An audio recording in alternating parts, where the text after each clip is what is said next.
இந்த பாகுபலி என்ற இந்த ஆண் யானை வந்து நம்ம ரேடியோ கலரை பொறுத்து அதனுடைய நடமாட்டத்தை வந்து கண்காணிப்பதற்கு ஒரு உத்தரவு பெறப்பட்டு அந்த நடவடிக்கையில் தற்பொழுது ஈடுபட்டு கொண்டிருக்கிறோம். இதுக்கு வந்து ஒரு 3 குமுக்கி யானைகள் வந்து ஆனமலை புலிகள் காப்பதிலிருந்து கொண்டு வரப்பட்டு மேட்டுப்பாளையத்தில் நிறுத்தி வைக்கப்பட்டுள்ளது. அதே நேரத்தில் நேற்று 5 மருத்துவர்கள் நேற்று வந்து பிளான் பண்ணும்போது இந்த யானை ஏற்கனவே டெய்லி வெளியே வந்தது. கடந்த ஒரு 3 நாட்களாக காட்டை விட்டு வெளியே வரல.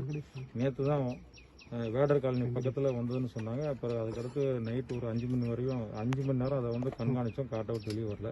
தற்பொழுது அது வந்து காட்டுக்குள்ளே தான் இருக்குது, மலை அடிவார பகுதியில் இருக்குது. இப்போ டீம் வந்து நம்ம ட்ராக் பண்ணுறோம். ஆனால் அந்த யானை வந்து அந்த இடத்த விட்டு வெளியே வரமாட்டேங்குது. யானை வந்து வெளியே வந்து ஒரு சமதள பரப்புலையோ இல்லைன்னா ரோடு ஓரத்துலேயோ வரும்போது தான் அதை நம்ம வந்து பிடிக்க முடியும், பிடிச்சி கேலாரடி போட முடியும். அதை வயசு வந்து இப்போ வந்து இந்த ரோட்லேருந்து ஒரு 3 கிலோமீட்டர் தள்ளி தான் அது இருக்குது.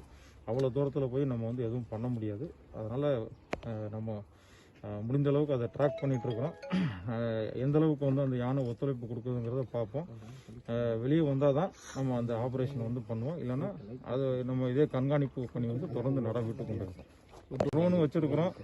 ட்ரோனும் வந்து என்னென்னா அது புஷ்ஷஸ் அதிகமாக இருக்கனால புஷ்ஷஸுக்குள்ளே இருக்கிற யானை வந்து ட்ரோன்லாம் எடுக்க முடியல. இப்போ வந்து ட்ரோன் வந்து ஒரு ரவுண்டு ஓட்டினாங்க, பட் இல்லை. இப்போ வந்து இங்கேருந்து ஒரு டீம் வந்து அனுப்பிச்சிருக்கிறோம்.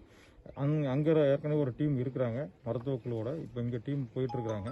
பார்ப்போம், இவங்க 2 பேரும் போய் பார்த்து அங்கேருந்து தகவல் கொடுப்பாங்க என்னன்ட்டு. யானை மூவ் ஆகி இங்கே வந்தால் தான் இந்த சைடு வந்து நம்ம ஆப்ரேஷன் பண்ண முடியும், இல்லைன்னா பண்ண முடியும். இப்போ இதில் எவ்வளோ டீம் ட்ராக் நம்ம டாக்டர்ஸ் 5 பேருங்க. டீமில் நம்ம வந்து ஆன்டிபயோட்டிக் வாட்சர்ஸ் இங்கே இருக்கிறவங்க தான். ஸோ நம்ம ஸ்டாஃபுங்க தான், வேறு யாரும் கிடையாது. வேற யானை கூட்டம் ஏதாச்சும் இருக்கு? யானை கூட்டம் காட்டுக்குள்ளே இருக்கத்தான் செய்யுது. இப்போ காலையில் போகும்போது ஒன்று இருக்க தான் செய்யுது, அது இருக்கத்தான் செய்யுங்க. நம்ம அதையும் வந்து நம்ம சேஃபாக பார்க்க வேண்டியிருக்கு. ஏன்னா நம்ம இதை மாத்திரம் நம்ம கான்சன்ட்ரேட் பண்ணிட்டு போனோன்னா மற்ற யானையும் நம்ம பார்க்க வேண்டியிருக்கு. ஏன்னா நம்மளோட இதுவும் சேஃப் வேணும் இல்லையா?